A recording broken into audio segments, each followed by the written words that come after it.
নির্ভীক সৈনিকেরা খতম করো নাস্তিকদের চেলা চামুন্ডা গুলা। ছুটে আয় শাহজালালের নির্ভীক সৈনিকেরা খতম করো নাস্তিকদের চেলা চামুন্ডা গুলা। অলিদের এই ভূমিতে বিপ্লবেরই মশাল জ্বালা, অলিদের এই ভূমিতে বিপ্লবেরই মশাল জ্বালা। ছুটে আয় শাহজালালের নির্ভীক সৈনিকেরা খতম করো নাস্তিকদের চেলা চামুন্ডা গুলা।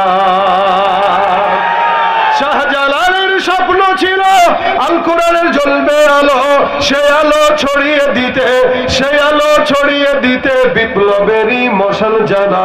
ছুটে আয় শাহজালালের নির্ভীক সৈনিকেরা খতম করে নাস্তিকদের চেলা চামুন্ডা গুলা। ইমানের আওয়াজ থাকবে, কথা কয় না, কথা বুঝে না, বুঝে না এরা। আমার উপরে কি আপনারা কষ্ট পেয়েছেন? এত দেরি করে আসছেন কে? কি বলেন? কে কয় সত্যি কথা? প্রায় কান ফাটা দেবে একদম। বেটা আমি আসছি 11টার আগে, এনে বলাই হয়েছে আমার 12টার পরে উঠাবে। আমি তো 12টার পরে ওয়াজ করেন বলা লোক না। আপনাদের এই অঞ্চলগুলোতে মাহফিল রাখি না এই নিয়তেই যে এরা রাত বেশি করে, কারণ আমরা ঢাকার মানুষ, কি বলেন ঠিক না? ঢাকার থেকে আসতে গেলে তো 5-6 ঘন্টা লাগে, লাগে নাকি? আবার যাইতেও 5-6 ঘন্টা লাগে। তা আমাদের এত জুত নাই যে 12টার পরে ওয়াজ করবো। কিন্তু আপনাদের এলাকার মানুষের মাশাআল্লাহ অনেক জুত। আপনাদেরকে সামনে নিয়ে বসার পরে মনে হচ্ছে আপনারা এখন জুত হারা হয়ে গেছেন। নাহলে যেইভাবে বসা নিরিবিলি, এরকম নিরিবিলি বসা থাকলে আমিও নিরিবিলি কথা বলবো, কোনো গজল হবে না।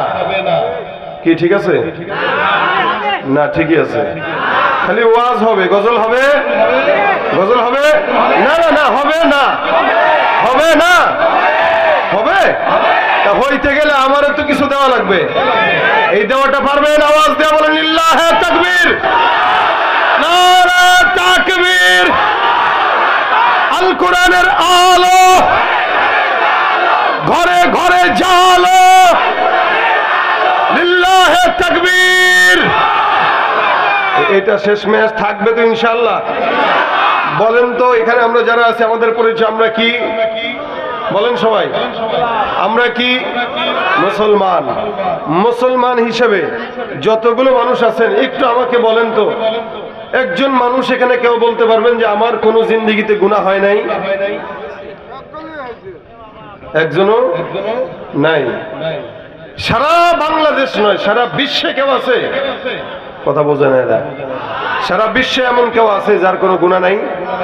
কিন্তু বাংলাদেশে একজন আল্লাহওয়ালা পাওয়া গেছে, অনেক বড় বুজুর্গ, নাম হলো আব্দুল লতিফ সিদ্দিকী।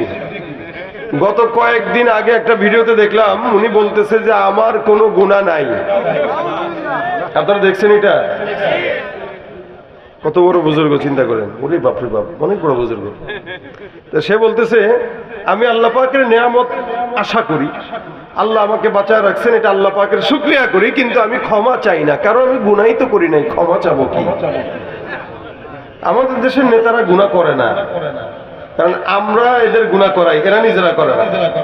এদেরকে চুরি করার বন্দোবস্ত আমরা করে দেই, ওরা তো করে না। আমরা সামনে রেখে দেই, রেখে চলে যাই, ওরা নিয়ে নেয় নিজের মনে করে। কি বলেন ঠিক না?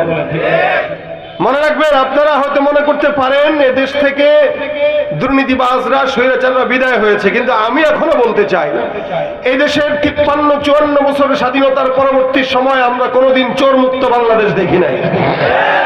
যারা আসছে, যারা গেছে, সবাই সমান। মনে রাখবেন, শান্তি ততক্ষণ আসবে না যতক্ষণ এদেশে কোরআন সুন্নাহ মোতাবেক কোন আইন পাস না হবে। কোরআন ছাড়া, ইসলাম ছাড়া শান্তি আশা করা যায়? এক দলকে টান দিয়া বসাবেন, আরেক দলকে ক্ষমতার থেকে নামাবেন, যাদেরকে নামাবেন, যাদেরকে বসাবেন, সবাই একই পাল্লার পথিক, একই পথের পথিক।